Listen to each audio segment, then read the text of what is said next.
Hopefully, the audio for this episode will come out fine.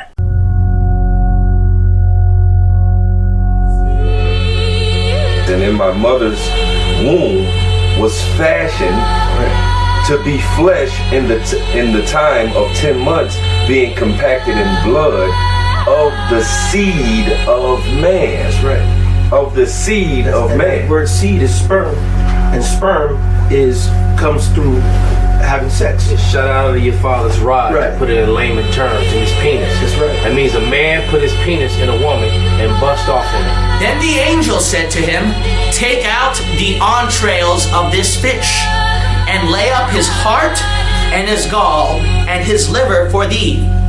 For these are necessary for useful medicines." The rest of the chapters of the book of Esther, Go ahead. which are found neither in the Hebrew nor in the Chaldee.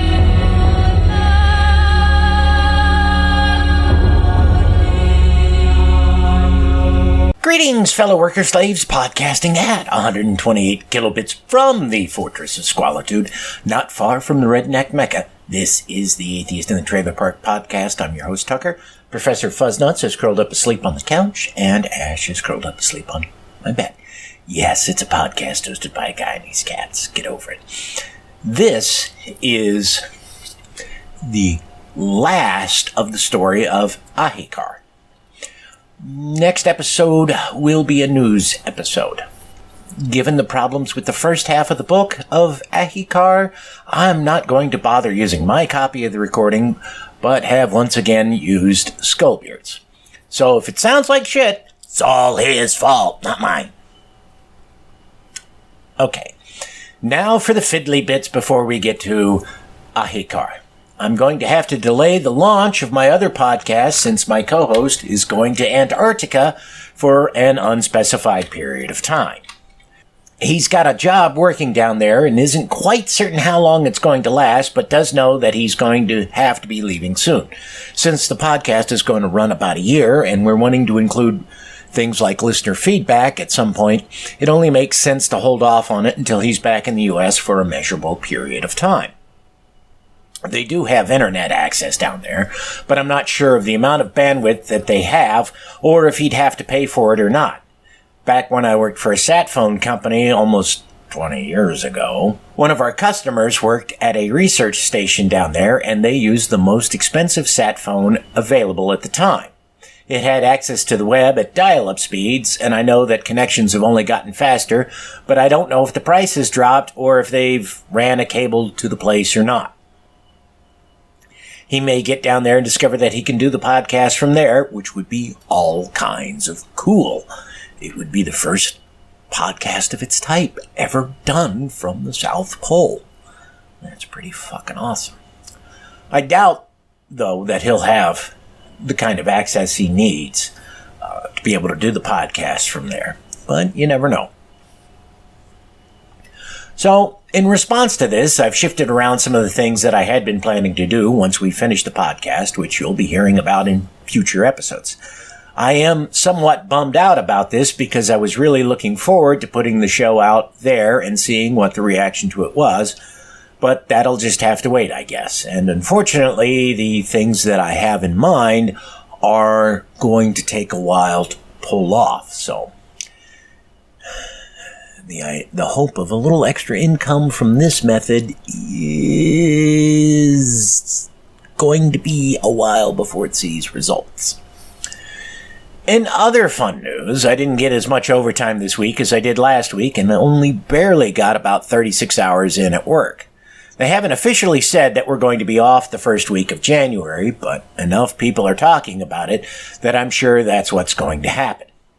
Which means that it's absolutely inescapable that I get a second job. The money I get from this podcast, while nice, isn't enough for me to survive 2 weeks with no pay and no unemployment. Not something I'm looking forward to at all. Additionally, my eldest brother has said that he's going home for Christmas, and I don't know what I'm going to be able to do. I can't really wait until after Christmas to find that second job, assuming I can find a second job. I certainly have the time off to go, with my not working, but I need to be making money. I can't exactly do that if I'm home in Ohio, But given all that's happened in the family, I should probably be there, not here. And I'm running out of time to figure out what to do. Now, for a little happier news. I literally have no more information than what I'm about to share with you, other than who told it to me. And I'm not going to share that because I don't want them bombarded with people asking them questions. However, it looks like that some folks are working on a replacement for ReasonCon. I don't know who they are, but the person who informed me of this is someone who would know. It's also someone you would have met if you'd been to either of the past 2 ReasonCons, and if they're involved, you'll want to go to the con. Even if you're not a fan of that person's podcasts, by hooking them, the event is certain to draw folks you're a fan of or friends with. If, when I know more, I'll announce it. And I apologize for the shortness of this episode. There just wasn't a lot of material left. I did not know ahead of time how long it was going to be. Otherwise, I probably would have broken this up differently. But, when you don't read ahead because you want to come into this cold and be surprised by the material, that's one of the things that happens. I did, however, leave on some of the chatter that Skullbeard and I do after we finish a recording session, just to give those who aren't Patreon supporters a sample of some of the things you can find in the Patreon-only episodes. As I said, I've kind of gotten away from doing the Patreon-only episodes because I was working on the other podcast. Since that's not happening for quite some time, because my co-host, as I said, is going to be in Antarctica, and he's not really sure how long he'll be down there. They may, what he was telling me was they may fly him down just for a few short periods of time, or he may end up being down there for a long period of time. And I forget when it is, but after a certain point, which is in the summer for those of us in the northern hemisphere, but is the winter in the southern hemisphere, there are essentially no flights in or out of the area because it is the weather's so bad. They will do emergency flights. They've occasionally done that, but it's a matter of life and death when they do those kinds of things. They will drop off packages. They'll fly a plane over and they'll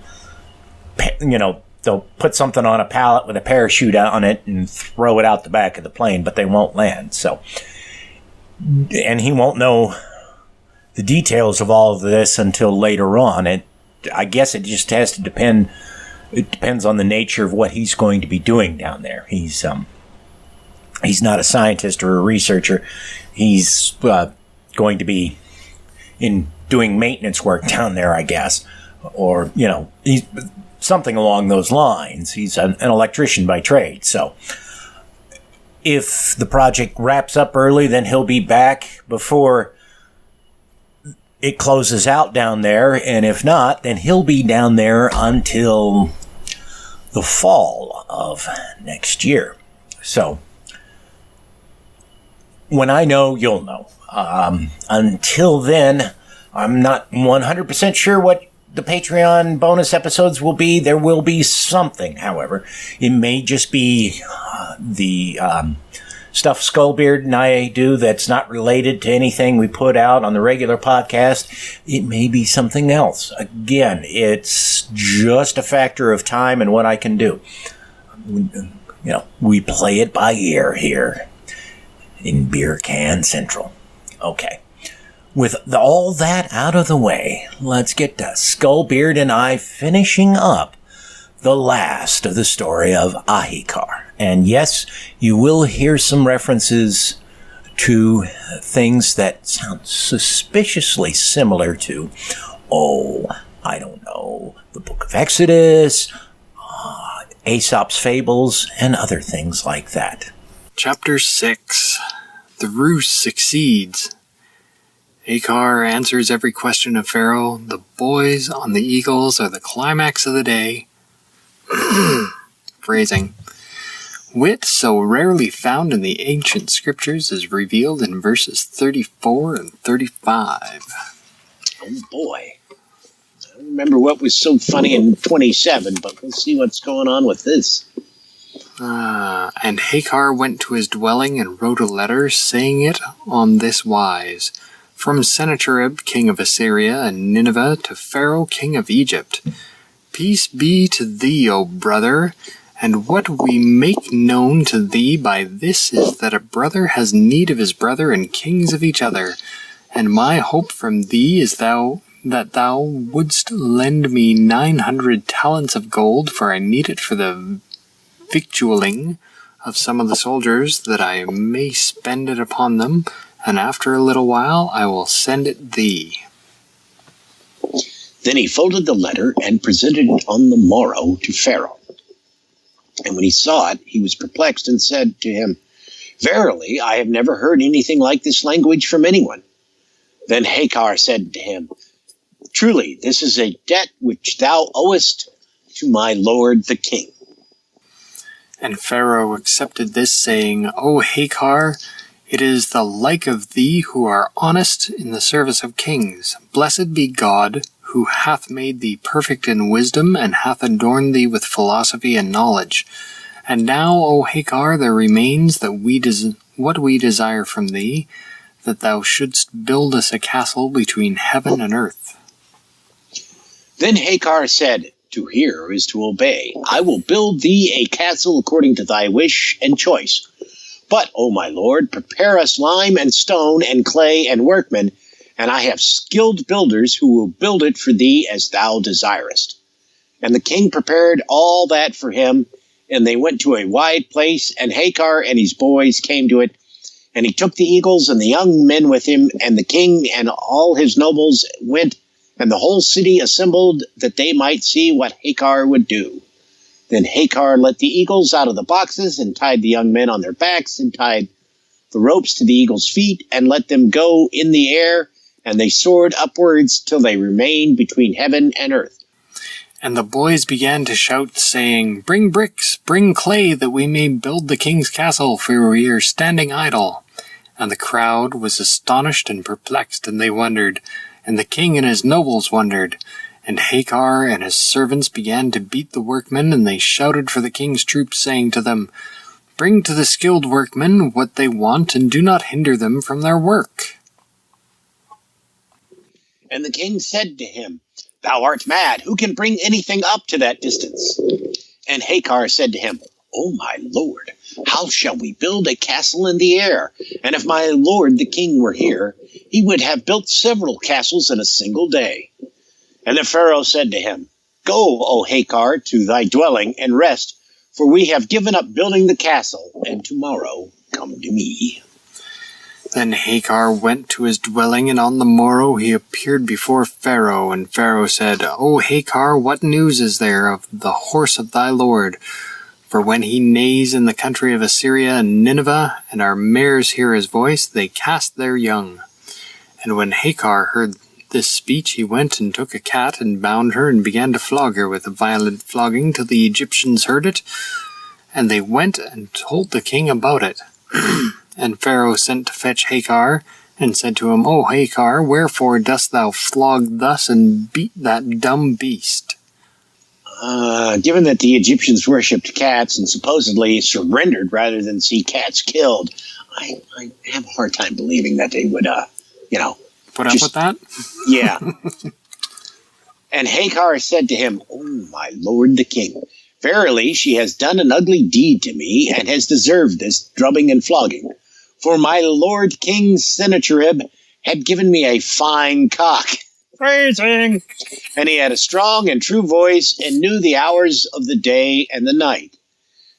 So, like the rooster crow every hour on the hour or something? And the cat got up this very night and cut off its head and went away. And because of this deed, I have treated her to this drubbing. And Pharaoh said to him, O Ahikar, I see from all this that thou art growing old, and art in thy dotage. For between Egypt and Nineveh there are 68 parasangs, And how did she go this very night and cut off the head of thy cock and come back? You sure they're not talking about circumcision? Sounds like it. And Ahikar said to him, O my lord, if there were such a distance between Egypt and Nineveh, how could thy mares hear when my lord the king's horse neighs and cast their young? And how could the voice of the horse reach to Egypt? And when Pharaoh heard, he knew that Ahikar had answered his questions. And Pharaoh said, O Ahikar, I want thee to make me ropes of the sea sand. And Ahikar said to him, O my lord the king, order them to bring me a rope out of the treasury that I may make one like it. Then Ahikar went to the back of the house and bored holes in the rough shore of the sea. And he took a handful of sand in his hand, sea sand, and when the sun arose and penetrated into the holes, he spread the sand in the sun till it became as if woven like ropes. And Ahikar said, Command thy servants to take these ropes, and wherever thou desirest, I will weave thee some like them. And Pharaoh said, O Ahikar, we have a millstone here, and it has been broken, and I want thee to sew it up. Then Ahikar looked at it and found another stone. And he said to Pharaoh, O my lord, I am a foreigner, and I have no tool for sewing. But I want thee to command thy faithful shoemakers to cut awls from the stone, that I may sew the millstone. Then the Pharaoh and his nobles laughed, and he said, Blessed be the Most High God, who gave thee this wit and knowledge. And that was supposed to be the humorous part. I'm not laughing. Nor am I. And when Pharaoh saw that Ahikar had overcome him and returned him his answers, he at once became excited and commanded them to collect for him 3 years' taxes and bring them to Ahikar. And he stripped off his robes and put them upon Ahikar and his soldiers and his servants and gave him the expenses of his journey. And he said to him, Go in peace, O strength of his lord and pride of his doctors. Have any of the sultans thy like? Give my greetings to thy lord King Sennacherib, and say to him how we have sent him gifts, for kings are content with little. Then Ahikar arose and kissed King Pharaoh's hands and kissed the ground in front of him and wished him strength and continuance and abundance in his treasury, and said to him, O my lord, I desire from thee that not one of our countrymen may remain in Egypt. And Pharaoh rose and sent heralds to proclaim in the streets of Egypt that not one of the people of Assyria or Nineveh should remain in the land of Egypt, that they should go with Ahikar. Then Ahikar went and took leave of King Pharaoh and journeyed, seeking the land of Assyria and Nineveh. And he had some treasures and a great deal of wealth. And when the news reached King Sennacherib that Ahikar was coming, he went out to meet him and rejoiced over him exceedingly with great joy, and embraced him and kissed him and said to him, Welcome home, O kinsman, my brother Ahikar, the strength of my kingdom and pride of my realm. Ask what thou wouldst have from me, even if thou desirest the half of my kingdom and of my possessions. Hey, didn't he get promised half the kingdom earlier? Yeah. Then said Ahikar unto him, O my lord the king, live forever. Show favor, O my lord the king, to Abu Samach in my stead, for my life was in the hands of God and in his. Then said Sennacherib the king, Honor be to thee, O my beloved Ahikar. I will make the station of Abu Samach the swordsman higher than all my privy counselors and my favorites. Then the king began to ask him how he had got on with Pharaoh from his first arrival until he had come away from his presence, and how he had answered all his questions, and how he had received the taxes from him, and the changes of raiment, and the presents. And Sennacherib the king rejoiced with a great joy, and said to Ahikar, Take what thou wouldst fain have of this tribute, for it is all within the grasp of thy hand. And Ahikar said, Let the king live forever. I desire naught but the safety of my lord the king and the continuance of his greatness. O my lord, what can I do with wealth and its like? But if thou wilt show me favor, give me Nadan, my sister's son, that I may recompense him for what he has done to me, and grant me his blood, and hold me guiltless of it. And Sennacherib the king said, Take him, I have given him to thee. And Ahikar took Nadan, his sister's son, and bound his hands with chains of iron, and took him to his dwelling, and put a heavy fetter on his feet, and tied it with a tight knot. And after binding him thus, he cast him into a dark room, beside the retiring place, and appointed Nebu, Hal, as sentinel over him, and commanded him to give him a loaf of bread and a little water every day. Oh, how the mighty have fallen. Yep. Chapter 7, The Parables of Ahikar, in which he completes his nephew's education. Striking similes, Ahikar calls the boy picturesque names. Here ends the story of Ahikar. And whenever Ahikar went in or out, he scolded Nadan, his sister's son, saying to him wisely, O Nadan, my boy, I have done to thee all that is good and kind, and thou hast rewarded me for it with what is ugly and bad, and with killing. O my son, it is said in the Proverbs, He who listeneth not with his ear, they will make him listen with the scruff of his neck. And Nadan said, For what cause art thou wroth with me? And Ahikar said to him, Because I brought thee up, and taught thee, and gave thee honor and respect, and made thee great, and reared thee with the best of breeding, and seated thee in my place, that thou mightest be my heir in the world. And thou didst treat me with killing, and didst repay me with my ruin. But the Lord knew that I was wronged, and he saved me from the snare which thou hadst set for me, and the Lord healeth the broken hearts, and hindered the envious and the haughty. O my boy, thou hast been to me like the scorpion which, when it strikes on brass, pierces it. That's one hell of a strong scorpion. O my boy, thou art like the gazelle who was eating the roots of the madder, and it said to her, Eat of me today, and take thy fill, and tomorrow they will tan thy hide in my roots. O my boy, thou hast been to me like a man who saw his comrade naked in the chilly time of winter, and he took cold water and poured it upon him. Shrinkage. Yeah. O my boy, thou hast been to me like a man who took a stone and threw it up to heaven to stone his Lord with it, and the stone did not hit, and did not reach high enough, and it became the cause of guilt and sin. O my boy, if thou hadst honored me and respected me, and hadn't listened to my words, thou wouldst have been my heir, and wouldst have reigned over my dominions. O my son, know thou that if the tail of the dog or the pig were 10 cubits long, it would not approach to the worth of the horses, even if it were like silk. Okay. O my boy, I thought that thou wouldst have been my heir at my death, and thou, through envy and thy insolence, didst desire to kill me. But the Lord delivered me from thy cunning.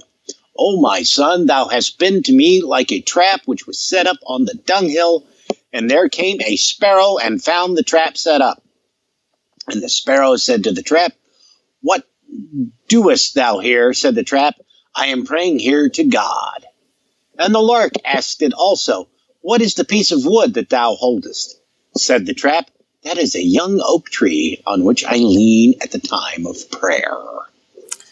Said the lark, And what is that thing in thy mouth? Said the trap, That is bread and victuals, which I carry for all the hungry and the poor who come near to me. Said the lark, Now then may I come forward and eat, for I am hungry. And the trap said to him, Come forward. And the lark approached that it might eat. But the trap sprang up and seized the lark by its neck. Shocking, I know. Yeah, I know. And the lark answered and said to the trap, If that is thy bread for the hungry, God accepteth not thine alms and thine kind deeds. And if that is thy fasting and thy prayers, God accepteth from thee neither thy fast nor thy prayer, and God will not perfect what is good concerning thee. O my boy, thou hast been to me as a lion who made friends with an ass, and the ass kept walking before the lion for a time, and one day the lion sprang upon the ass and ate it up. Okay, is this the earliest recorded incidents of ass eating? Sounds like it. O my boy, thou hast been to meat like a weevil in the wheat, for it does no good to anything but spoils the wheat and gnaws it. O my boy, thou hast been like a man who sowed 10 measures of wheat, and when it was harvest time he arose and reaped it and garnered it and threshed it and toiled over it to the very utmost, and it turned out to be 10 measures, and its master said to it, O thou lazy thing, thou hast not grown, and thou hast not shrunk. O my boy, thou hast been to me like the partridge that had been thrown into the net, and she could not save herself, and she called out to the partridges that she might cast them with herself into the net. O my son, thou hast been to me like the dog that was cold, and it went into the potter's house to get warm. And when it had got warm, it began to bark at them, and they chased it out and beat it that it might not bite them. O my son, thou hast been to me like the pig who went into the hot bath with people of quality, and when it came out of the hot bath, it saw a filthy hole, and it went down and wallowed in it. Oh, for a second there, I thought it was like a glory hole. I thought we were gonna. Sure got a pretty mouth. You look like that big old pig I got at home. We hear you squeal like a pig. O my son, thou hast been to me like the goat which joined its comrades on their way to the sacrifice, and it was unable to save itself. O my boy, the dog which is not fed from its hunting becomes food for flies. O my son, the hand which does not labor and plow, and which is greedy and cunning, shall be cut away from its shoulder. You know, and if Nadan was James Bond, he'd have gotten away long before this point. Oh, yeah. You know, because that's the thing. You get the guy to explain his cunning plan, and you escape while he's blathering on. Yep. O my son, the eye in which light is not seen, the ravens shall pick at it and pluck it out.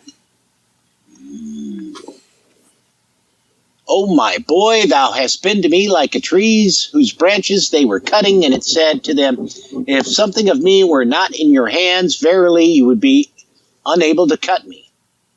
That makes no fucking sense whatsoever. O my boy, thou art like the cat to whom they said, leave off thieving till we make for thee a chain of gold, and feed thee with sugar and almonds. And she said, I am not forgetful of the craft of my father and my mother. O my son, thou hast been like the serpent riding on a thorn bush. Okay. When he was in the midst of a river, and a wolf saw him, and said, mischief upon mischief, and let him who is more mischievous than they direct both of them. And the serpent said to the wolf, the lambs and the goats and the sheep which thou hast eaten all thy life, wilt thou return them to their fathers and their parents, or no? Said the wolf, no. And the serpent said to him, I think that after myself thou art the worst of us. That doesn't make any sense either. O my boy, I fed thee with good food, and thou didst not feed me with dry bread. O my boy, I gave thee sugared water to drink and good syrup, and thou didst not give me water from the well to drink. O my boy, I taught thee and brought thee up, and thou didst dig a hiding place for me, and didst conceal me. Wait a minute, I thought he already had a secret room. Yeah. O my boy, I brought thee up with the best upbringing, and trained thee like a tall cedar that thou hast twisted and bent me. O my boy, it was my hope concerning thee that thou wouldst build me a fortified castle, that I might be concealed from my enemies in it. Thou didst become to me like one burying in the depths of the earth. But the Lord took pity on me, and delivered me from thy cunning. O my boy, I wish thee well, that thou didst reward me with evil and hatefulness, And now I would fain tear out thine eyes, and make thee food for dogs, and cut out thy tongue, and take off thy head with the edge of the sword, and recompense thee for thine abominable deeds. And when Nadin heard this speech from his uncle Hakar, he said, O my uncle, deal with me according to thy knowledge, and forgive me my sins. For who is there who hath sinned like me, or who is there who hath... Let me try that again. Or who is there who forgives like thee? Accept me, O my uncle. Now I will serve in thy house, and groom thy horses, and sweep up the dung of thy cattle, and feed thy sheep.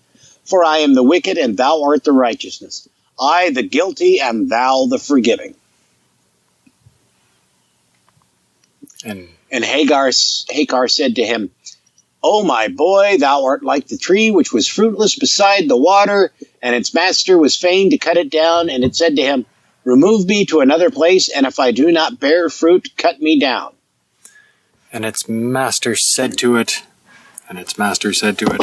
Thou being beside the water hast not borne fruit, how shalt thou bear fruit when thou art in another place? O my boy, the old age of the eagle is better than the youth of the crow. O my boy, they said to the wolf, keep away from the sheep, lest their dust should harm thee. And the wolf said, The dregs of the sheep's milk are good for my eyes. O my boy, they made the wolf go to school that he might learn to read, and they said to him, Say A, B. He said, Lamb and goat in my belly. Oh, my boy, they set the ass down at the table, and he fell and began to roll himself in the dust, and one said, Let him roll himself, for it is his nature, he will not change. Oh, my boy, the saying has been confirmed, which runs, If thou begettest a boy, call him thy son, and if thou rearest a boy, call him thy slave. I wonder what they mean by rearest.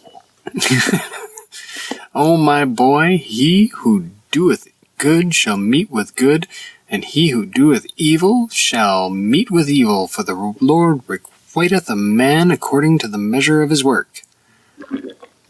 Are they doing goodly works? Are they working the goodly work? O my boy, what shall I say more to thee than these sayings? For the Lord knoweth what is hidden, and is acquainted with the mysteries and the secrets. And he will require thee, and will judge betwixt me and thee, and will recompense thee according to thy desert. And and when Nadin heard that speech from his uncle Hakar, he swelled up immediately and became like a blown-out bladder. And his lips swelled, and his legs and his feet and his side, and he was torn, and his belly burst asunder, and his entrails were scattered, and he perished and died. And his latter end was destruction, and he went to hell. For he who digs a pit for his brother shall fall into it, and he who sets up traps shall be caught in them.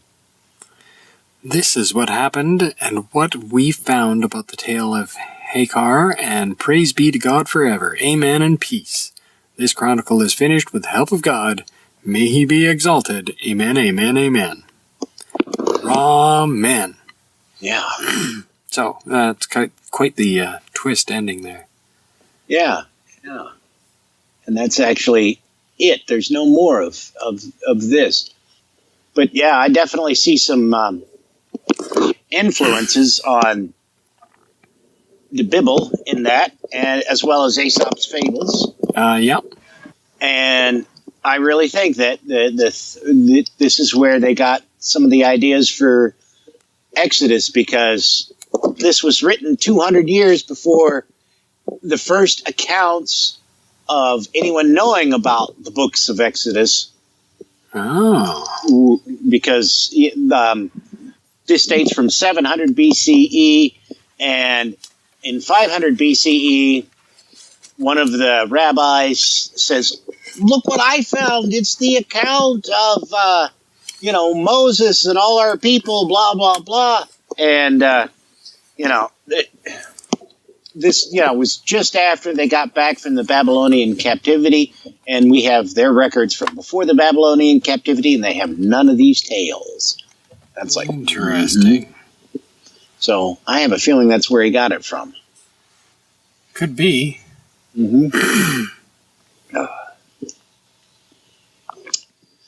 Well, I vote we wrap it up there and not tackle whatever's next, which would be whatever.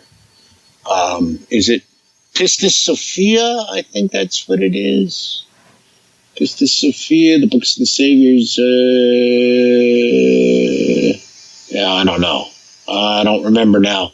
But I got to get this edited and put together and Published this evening? Yeah. And my sleep schedule is all out of whack. So, well, I'm back to working nights, so.